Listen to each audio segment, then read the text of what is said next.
You do everything you can in your program to provide a happy and safe environment, but that can all change in an instant. When you're faced with an emergency situation, will you be ready to react? Saving lives is the first priority in the event of any emergency.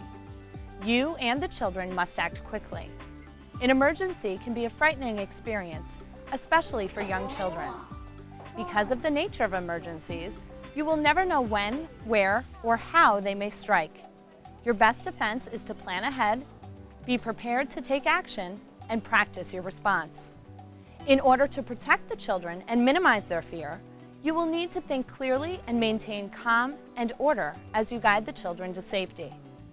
Fire is one particular emergency that occurs and escalates very quickly. For family child care provider Barbara Garbarino, just such a thing happened. As you listen to Barbara's story, think about what she did right and what she could have done better.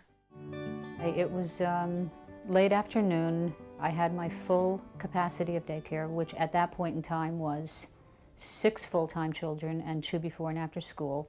And I told my helper who was here, I said, I smell smoke. And I went back in to the laundry area, and I saw smoke coming up off the side of the dryer. So I opened a window, which was right next to it, to let the smoke out. And as I did that, a wall of flame shot up from the back of the dryer. I screamed, to my helper to get the kids out, and I grabbed the telephone, called the fire department, and I was running at the time, screaming into the phone for the fire department to, get here quickly, and that's how fast things were burning. And by the time I got into my family daycare room where the kids generally are, we were out of the house. I mean, my helper had the kids. I have a 12-year-old son at the time, took children out. We had 2 children that were napping that we had to get out of nap. We didn't stop to put anybody's jackets on or shoes. So we were outside in the cold looking for a neighbor's home to go into. And nobody was home.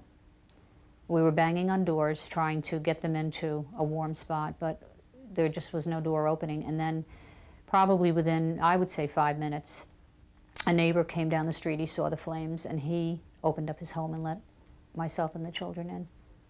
And then shortly after that, the fire department arrived. And it was also very close to pickup time. So my concern was to not have the parents come around the corner and see the house burning. I sent my older son out to actually stop their cars a couple blocks away when he saw them coming, so that they didn't pull up to the house and see the house on fire and wonder if their children were alive or dead. I never really thought that my home would ever burn. I always thought that if there was a fire, somehow or other, I would be able to handle it. I just never, ever envisioned my home burning the way it did.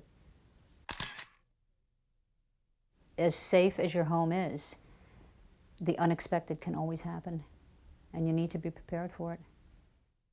Barbara's home was devastated, but thankfully no one was hurt. In an emergency, things don't always go as you expect them to. That's why it's important to remember that your first responsibility is to get the children out safely.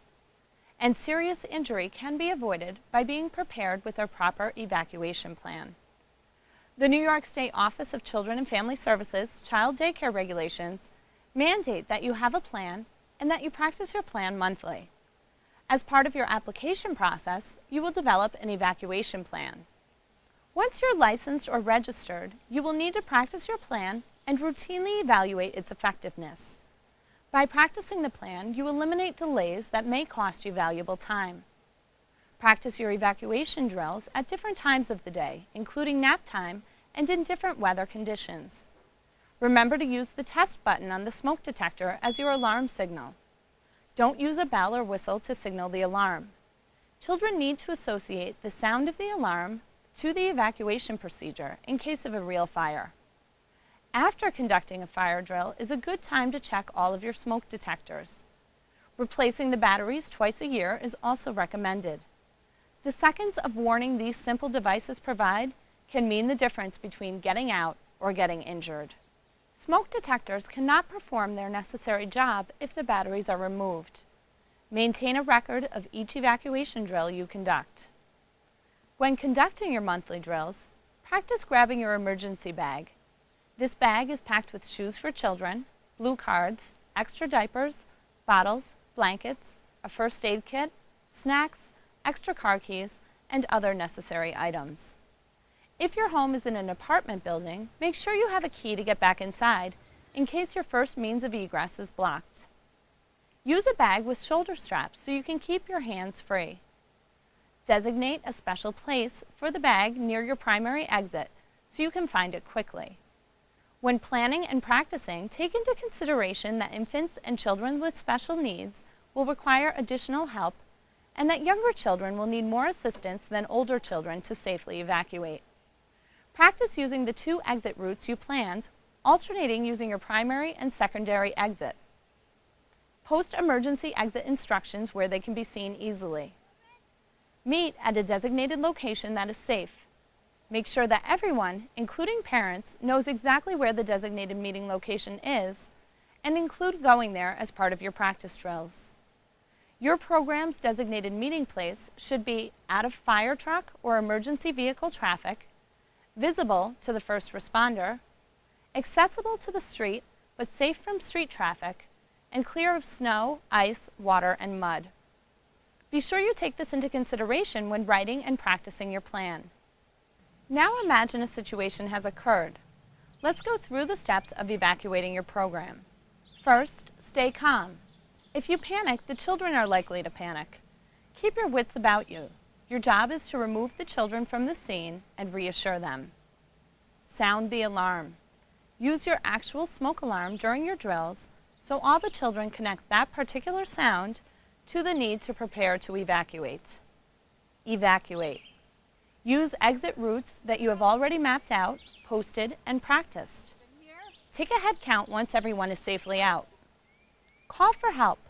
Place the call from a cell phone, the nearest alarm box, or the nearest neighbor's house. And tell the fire or response personnel that you know everyone is out, if anyone is trapped, or if anyone needs emergency medical assistance. Be sure to bring your blue cards and daily attendance records when leaving.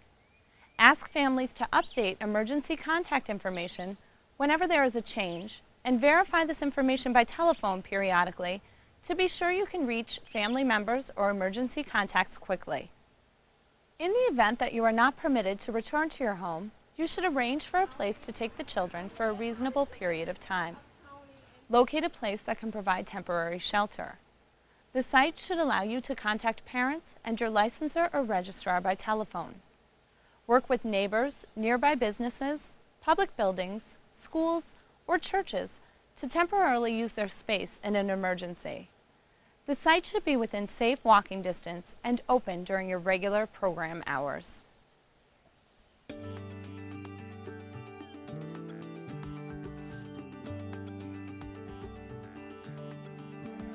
Not all emergencies require evacuation.